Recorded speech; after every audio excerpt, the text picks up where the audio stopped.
Hi hello നമസ്കാരം. ഇന്നത്തെ വീഡിയോയിലേക്ക് എല്ലാവർക്കും സ്വാഗതം.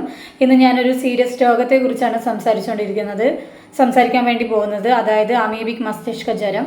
അമീബിക് മസ്തിഷ്ക ജ്വരം എങ്ങനെ പടരുന്നു, അതിൻ്റെ രോഗലക്ഷണങ്ങൾ എങ്ങനെ തടയാം എന്നൊക്കെ നമുക്ക് നോക്കാം.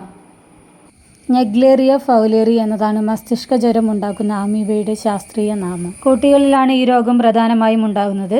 ഈ രോഗം ഒരാളിൽ നിന്ന് മറ്റൊരാളിലേക്ക് പകരുന്നില്ല.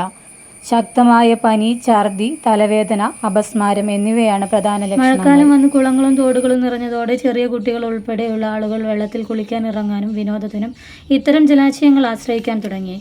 എന്നാൽ ജലത്തിൽ സ്വതന്ത്രമായി ജീവിക്കുന്ന അമീബ വിഭാഗത്തിൽപ്പെടുന്ന രോഗാണുക്കൾ കുളത്തിലോ തോട്ടിലോ കുളിക്കുന്നതിലൂടെ മൂക്കിലെ നേർത്ത തൊലി വഴി മനുഷ്യൻ്റെ ശരീരത്തിലേക്ക് കയറുകയും തലച്ചോറിനെ കാർന്നു തിന്നുകയും ചെയ്യുന്നു.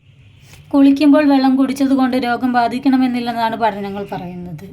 എന്നാൽ ശക്തിയായി നീന്തുമ്പോൾ വെള്ളം മൂക്കിൽ കിടന്നാൽ അമീബ മൂക്കിലെ നേരിയ വിടവിലൂടെ തലച്ചോറിലെത്തുന്നു, തലച്ചോറിനെ കാർന്നു തിന്നുന്നു. ഇനി ഇത് വരാതിരിക്കാൻ നമ്മൾ എടുക്കേണ്ട മുൻകരുതലുകൾ എന്തെല്ലാം എന്ന് നോക്കാം. സ്വിമ്മിംഗ് പൂളിലെ വെള്ളം നിബന്ധനകൾക്കനുസരിച്ച് മാറ്റുക. പൂളിലെ വെള്ളം ക്ലോറിനേറ്റ് ചെയ്യുക.